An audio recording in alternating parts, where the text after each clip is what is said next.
Hi guys! Welcome again to my mini vlog, and for today's video guys, I'm gonna make some Bicol Express with a twist. So bakit nga ba with a twist guys? Kaysa masayang ang aking mga gulay sa rep, ay naisip kong gamitin na lang guys. So ito nga guys ang aking mga hinanda para sa aking Bicol Express guys. Of course pork, baggy beans, ginger, garlic, onion. Of course, nilagyan ko siya ng siling green and alamang and gata, guys. So, tara guys, nag-init na nga ako ng kawali at nilagyan ko na rin ng oil. So, ang first na gagawin ko dito, guys, ay ipa-fried ko muna tong aking pork.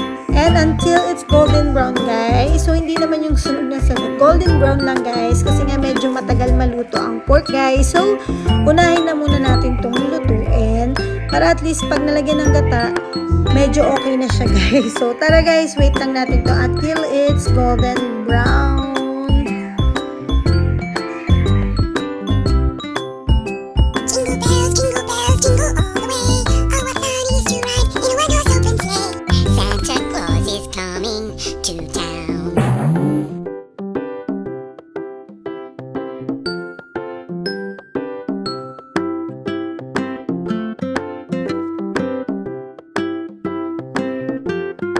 So, this time nga guys, it's already golden brown na. So, ilagay na natin ang ating garlic at ginger. Parang nilagyan ko lang din siya ng ginger guys. Kasi mabango siya pag may mga gata, diba? So, gustong-gusto ko siya. So, yun guys. And nilagay ko na rin yung onion. Then, gigisahin ko lang to guys until maluto. Then, imimix ko rin siya dun sa pork na aking pinried kanina guys.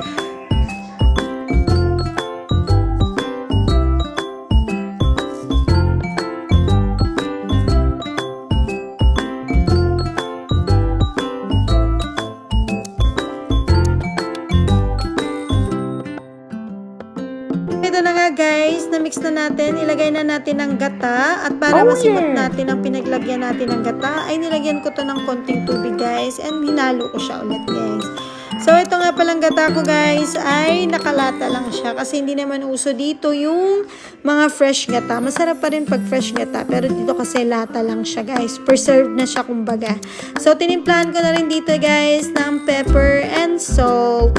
Then of course nilagyan ko rin siya ng bagong alamang at some seasoning, pangdagdag lang siya ng lasa guys. So mix ko lang to and antayin ko lang guys na lumambot talaga yung pork.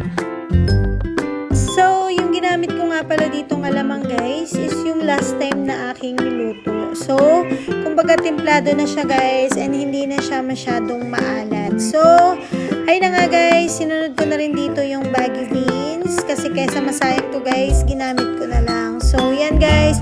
After nyan guys, after ko naman din inano yung baggy beans, eh sinunod ko na rin agad yung ating siling green. So masarap talaga dito pag maanghang guys. So ayan na guys. So ito na nga guys, ready to serve na ang ating Bicol Express with a twist. So yun na nga guys, konting-konti na lang at sasabak na sa kain si Inday. Uy!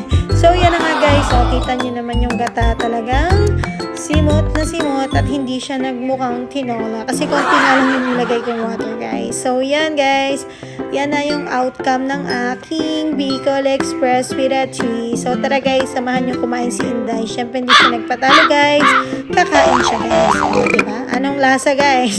So masarap naman siya guys and very magata siya pero iba pa rin talaga yung fresh gata. So yun lang guys, thank you for watching my videos and support my page. Bye bye, love you.